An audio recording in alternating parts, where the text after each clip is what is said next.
are heading up towards Bake Oven Knob so we can get an early start in the morning. And whoopee, look at these rocks. Hopefully we'll get up there before dark because navigating these in the dark will not be fun.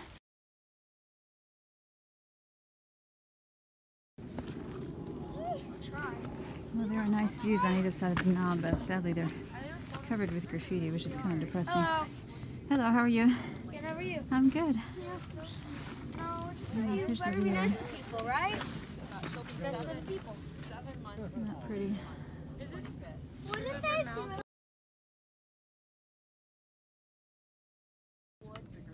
And probably killed them. There's graffiti everywhere, all over these rocks.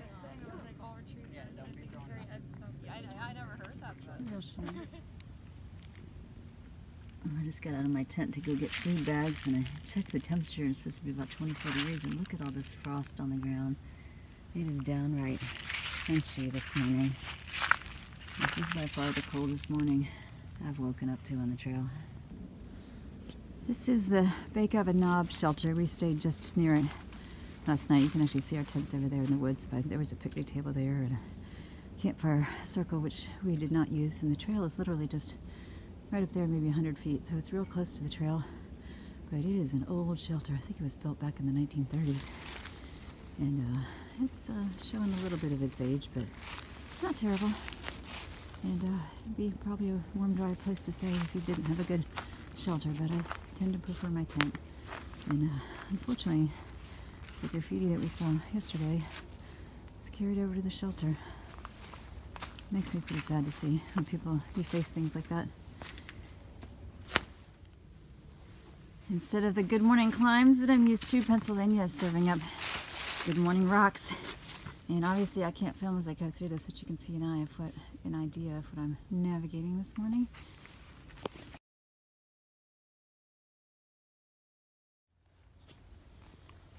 The other morning I started my day with 3 complaints, which isn't really like me, but I think this morning I'll start with 3 things I'm thankful for.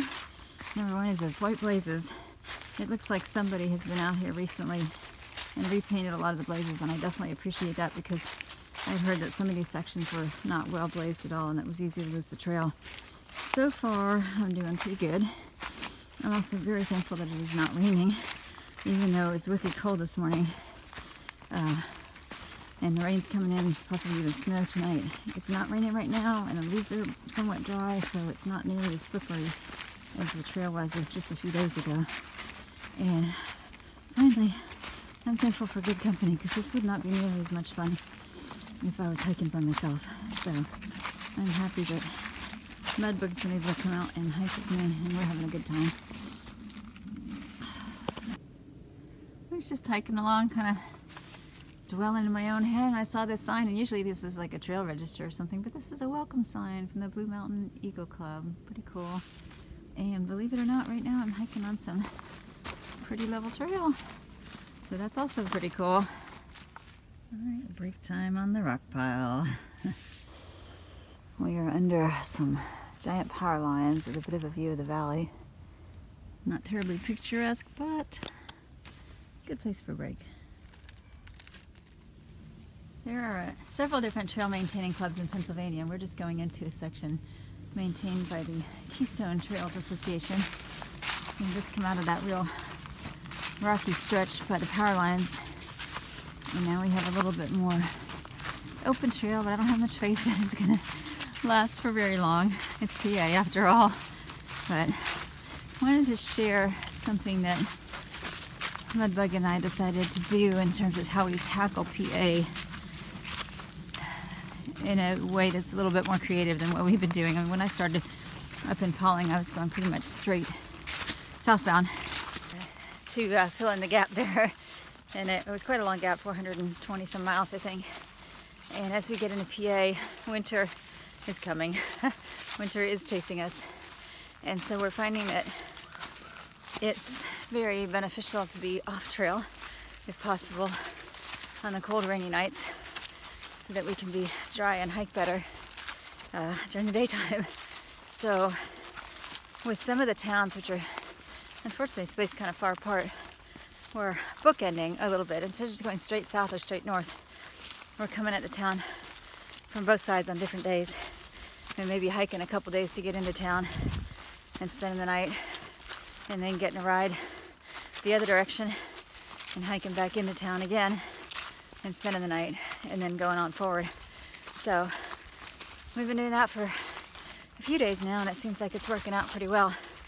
Logistically, it's just slightly more challenging, but it's keeping us, from a mental mindset standpoint, in better shape. It's also letting us carry a little bit less food, so our packs aren't quite so heavy. And when I look at the trail now, you can see all this water here.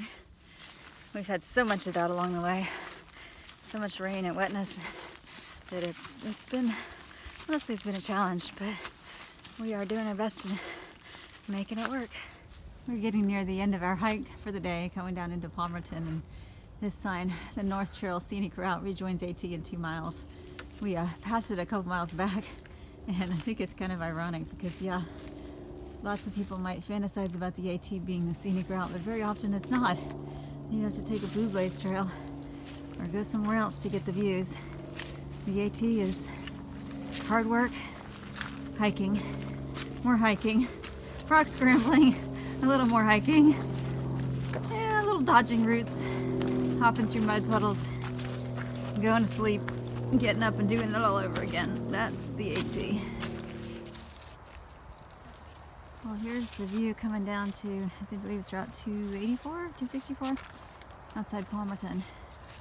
And those crazy rocks on the other side, that's the southbound side, and that's from a Superfund site that they've been trying to reforest for decades, not having great luck. But thankfully on this side, going Nobo, the trail has not been that bad. It's rocky, but really kind of pleasantly surprising. Nice.